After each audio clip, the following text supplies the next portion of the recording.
اپنے پسندیدہ موضوع پر شوز دیکھنے کے لیے لائک اور سبسکرائب کرنا نہ بھولیے گا اور بیل بٹن پہ کلک کیجیے گا۔ بسم اللہ الرحمن الرحیم۔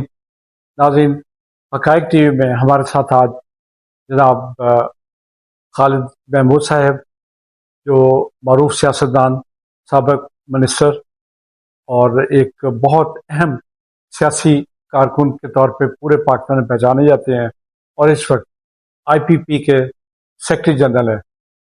ہم ان سے یہ جاننا چاہیں گے کہ ان کی نام کی مناسبت سے پاکستان کے استحکام میں جو رول یہ ادا کرنے جا رہے ہیں اس پہ تھوڑی سی روشنی ڈالیں گے، اور دوسرا اس کے ساتھ ہم یہ بھی چاہیں گے کہ یہ 14 اگست کے حوالے سے قوم کے نام اپنا پیغام بھی دینا چاہیں، وہ بھی ہمیں ضرور بتائیے۔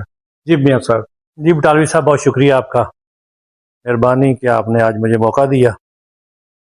الحمدللہ، اللہ کا شکر ہے کہ 14 اگست 1947 کو پاکستان مارز وجود میں آیا، اور میں بانی پاکستان قائد اعظم محمد علی جناح کو خراج عقیدت پیش کرتا ہوں اور ان کو سلام پیش کرتا ہوں کہ ان کی کاوش، ان کی ذہانت، ان کی شفقت سے یہ خطہ مارز وجود میں آیا۔ بے شک بے شک۔ اور اس کے آنے کا مقصد تھا، دنیا میں یہ واحد خطہ ہے جو لا الہ الا اللہ کے نام سے مارز وجود میں آیا۔ بے شک۔ اور اس کا مقصد یہ تھا کہ یہ اس خطے میں ہمارے مسلمان بھائی ہیں، ان کو اپنے مذہب کی آزادی ہو۔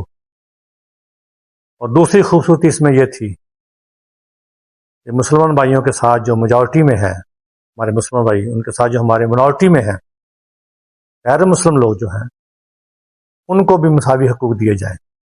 الحمدللہ آج ہمارے خطے میں جو میجورٹی میں ہیں ہمارے مسلمان بھائی، وہ بھی آزادی سے لطف اندوز ہو رہے ہیں، اور جو منارٹی میں لوگ ہمارے ملک میں آج بس رہے ہیں، ان کو بھی مساوی حقوق یہاں پہ مل رہے ہیں۔ اور یہ خطے میں ہر سال 14 اگست بڑے جوش و جذبے کے ساتھ منائی جاتی ہے۔ میری رائے کے مطابق، میری سوچ کے مطابق، میں یہ سمجھتا ہوں کہ یہ انتہائی ضروری ہے۔ زندہ قومیں اپنے آزادی کے تہوار بڑے جوش جذبے کے ساتھ مناتی ہیں، اور اس کا آنے والی نسلیں جو ہیں ان کے لیے ایک میسج بھی ہے کہ ہمارے نوجوان بچے، ہمارے چھوٹے بچے، ان کو یہ ہم باور کراتے ہیں کہ 14 اگست 1947 کو پاکستان مارز وجود میں آیا، اس کے آنے کے مقاصد کیا تھا، اس کا منشور کیا تھا، اس کو بنانے میں کس کی ایفرٹ تھی، اس ملک کے بانی کون تھے۔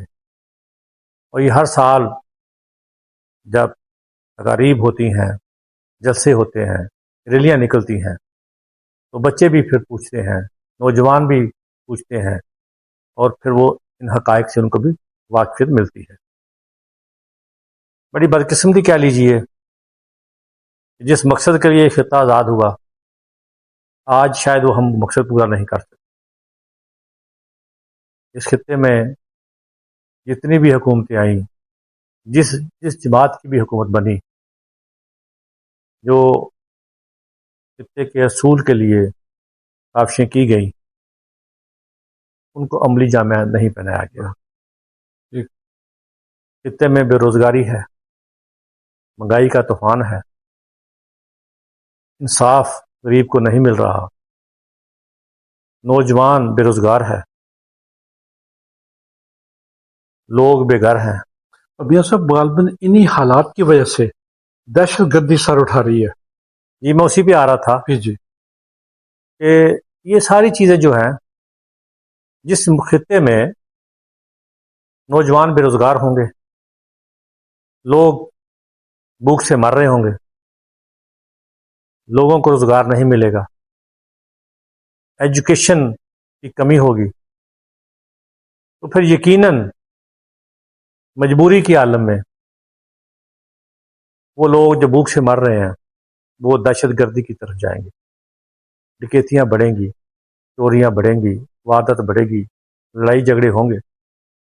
دیکھ لیں آپ اس خطے میں جو قتل و غارت ہے، 50% اس کی ہسٹری یہ ہے، اس کی بیک گراؤنڈ یہ ہے کہ وہ غربت سے تانگہ کر رہا ہے، کوئی اپنے مسائل کی وجہ سے، کوئی روزگار کی وجہ سے. تو میں سمجھتا ہوں کہ یہ اس خطے کو اس دلدل سے نکالنے کے لیے ایک ایسی قیادت کی ضرورت ہے جو درد دل رکھتی ہو، غریب آدمی کے معاملات کو سمجھتی ہو، غریب کے مسائل حل کرنے میں مخلص ہو، جو بے روزگاری کا خاتمہ کرے، جو اس خطے میں ایجوکیشن سیکٹر میں مزید تبدیلیاں لائے اور اس کو بہتر کرے.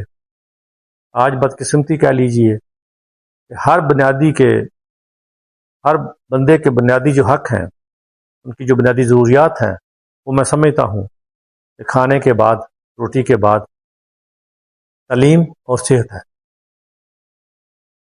تو یہ المیہ ہے کہ غریب آدمی کو روٹی بھی نہیں مل رہی، نوالا بھی چھین لیا گیا، اور تعلیم نام کی بھی کوئی چیز ان کے پاس نہیں ہے، اور ہیلتھ سیکٹر میں بھی کسی ہاسپٹل میں آج ان کے علاج معالجے کے لیے کوئی دوائی نہیں ہے.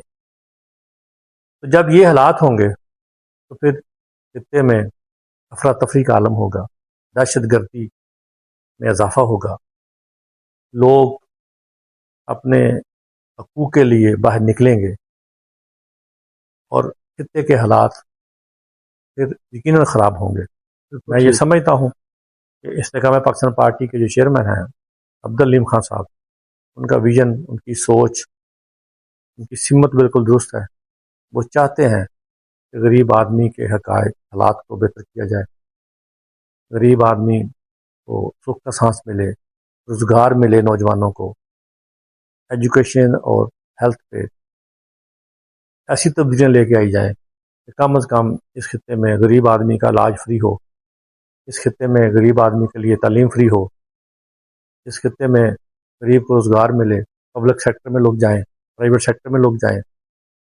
یہ ساری چیزیں تبھی ہوں گی جب آپ ہنگامی بنیادوں پہ جو موجودہ ڈھانچہ ہے اسی میں تبدیلیاں لے کے آئیں گے. تو میں سمجھتا ہوں کہ استحکام پاکستان پارٹی انشاءاللہ اگر اللہ نے موقع دیا تو آنے والے دنوں میں اللہ تعالیٰ نے ہمیں موقع دیا اس بات کا کہ ہم حکومت میں ہوئے، تو یہ جو میں ساری باتیں کرتا ہوں انشاءاللہ اس کا حل استحکام پاکستان پارٹی ہی کرے گی، اور انشاءاللہ اس خطے میں ہم نوجوانوں کو روزگار بھی دلائیں گے، غریب آدمی کے حالات بھی بہتر کریں گے، تعلیم اور ایجوکیشن کے معاملات بھی بہتر ہوں گے. اور مجھے پورا یقین ہے انشاءاللہ خطے میں بہت کچھ ہے، موسم اچھے ہیں، لوگ محنتی ہیں، موسم کے ساتھ ساتھ فصلیں اچھی ہیں، زمین اچھی ہے، پانی اچھا ہے.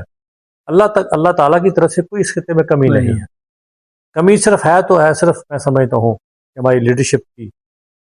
اللہ کرے اس خطے میں ایسی لیڈرشپ آ جائے جو اس خطے کے حالات کو بدل دے. بہت شکریہ.